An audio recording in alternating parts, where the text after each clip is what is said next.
Okay, so the exercises we're about to complete are perfect for opening up ranges of motion, but also creating really good stability. So anyone with lower back pain, anyone around trying to strengthen their core or any lower limb issues, this is a great session for you to do to make sure we're improving in all those areas. Okay, so first exercise is going to be a kneeling strider position. So this is perfect for our hips and our ankles. So if you've got a weight, grab a weight just because it'll allow you to go into a bit of a deeper range of motion, but if you don't, it's fine. You can still just use gravity.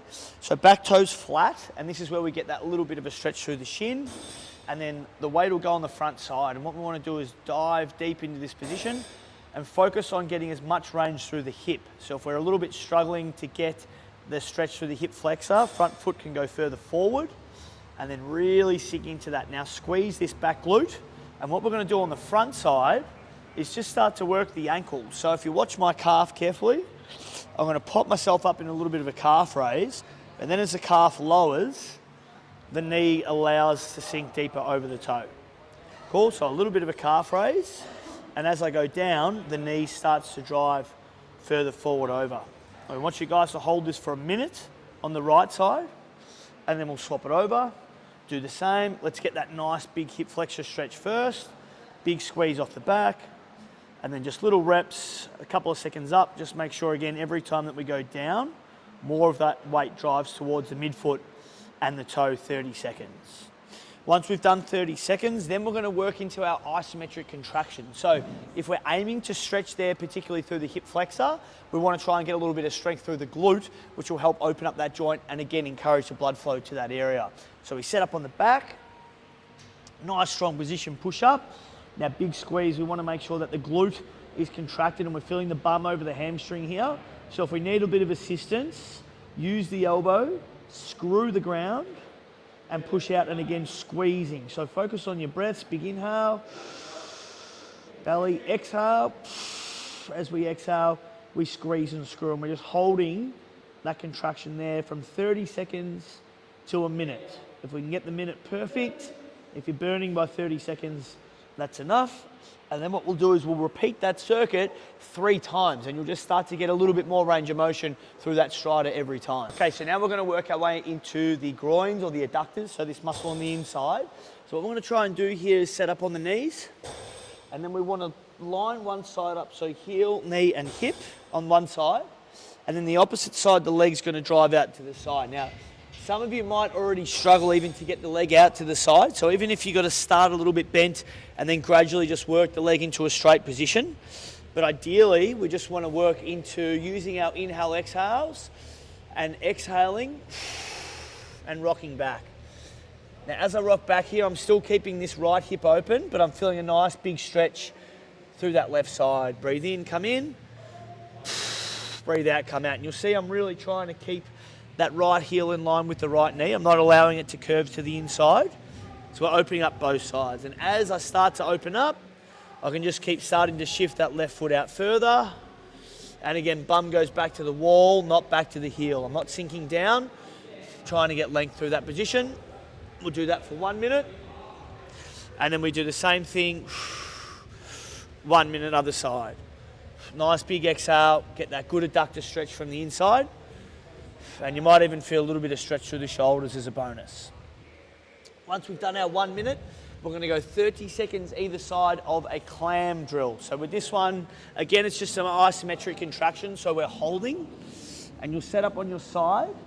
Both knees will be bent today, so they'll come up nice and straight. Now just make sure that your core is stable, so you'll have a little bit of a gap under the side of your belly and the floor. We're braced. I like to just feel where my hip bone is and where the rib cage is, and make sure that distance doesn't change. So if I'm stable, as I drive up with that glute position, I'm not rolling, not opening up through the spine, nice and stable through the core, push up and squeeze. Cool, and we're locking that really strong. Now this is hard for me, even if we're really intent with it, squeezing and driving, but if you feel more comfortable using a band, you can actually place a band around your knees. You're just not going to get the same range, but we'll hold that squeezing, driving for 30 seconds, and then we'll do the same thing. You'll flip, get that nice straight spine first. Cool, so from the finger to the heel, find your stable core, squeeze, press through, big squeeze.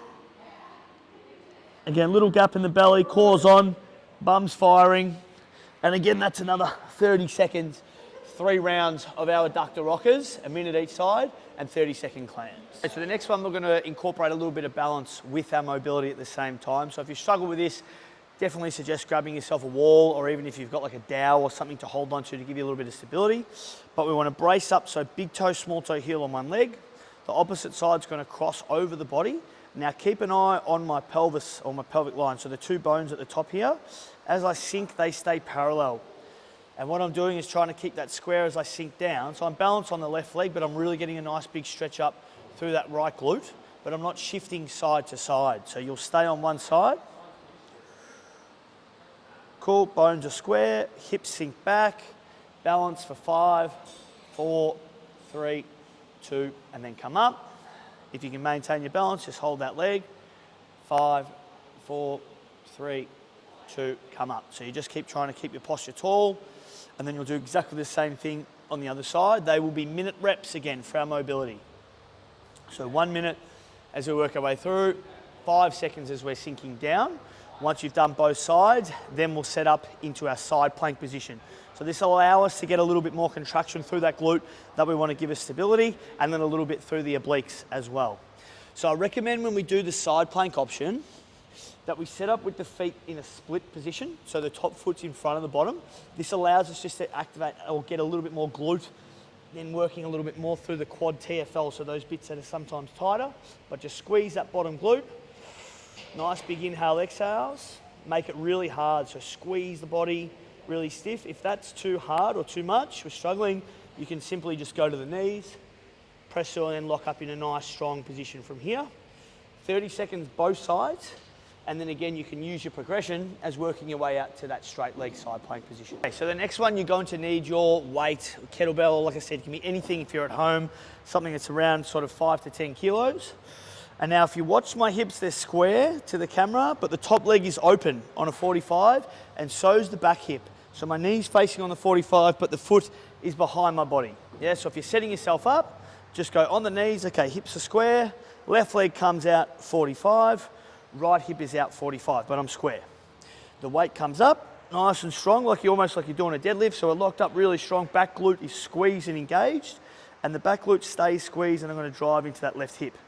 Now as I do that, I'm opening that up, still square, so I'm getting a good stretch and a really good stretch on the inside. 5 seconds, and then we come back. Squeeze that glute, push through, 3, 2, 1, and then we come back. 5 seconds, and then we go the other way. So from the knees, right leg comes up 45, left knee is out 45, but the left heel's behind my body. Hips are square to the camera, squeezing that left glute, and then opening. And depending on where you're tighter, you'll feel that stretch. So for me, my right hip's a lot tighter than the left, so I'm actually getting a little bit more on the inside this side. But as long as we're focusing on keeping the back glute engaged and we work into that range of motion, we just want to make sure we're just nice and stable. So you'll do a minute both sides, and then you're going to work into some hip circles. So be really conscious about your stability of your core for this. I like to almost imagine nose and belly button stay firmly positioned where they start. So on the hands and knees, nice strong brace. The left leg will drive back without the body moving, so I'm not shifting side to side, nice and strong. And I draw a circle around. And that knee stays off the ground. Drive out, and you'll notice how my back holds a nice strong position. So you draw 30 seconds circles, and then you'll go the other side, out and around. So you'll feel the glute, you'll feel the abs. What we're doing here is just flossing that hip, just getting nice circular patterns.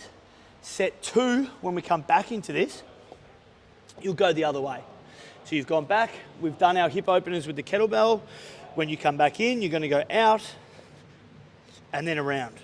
So we just change the angle, just make it a little bit more complex, challenging for the nervous system to get that stability. We go out and around. And again, if you're shifting, you're really struggling, just smaller circles.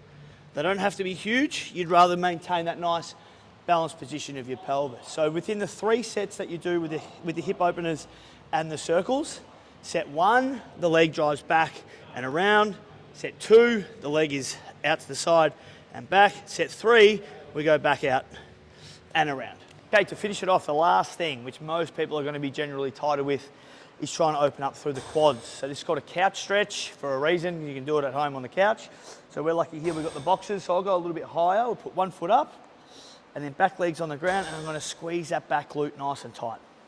Cool. What we want to try and do is drive the hip forward, and then as I come back, I'm tucking under, squeezing.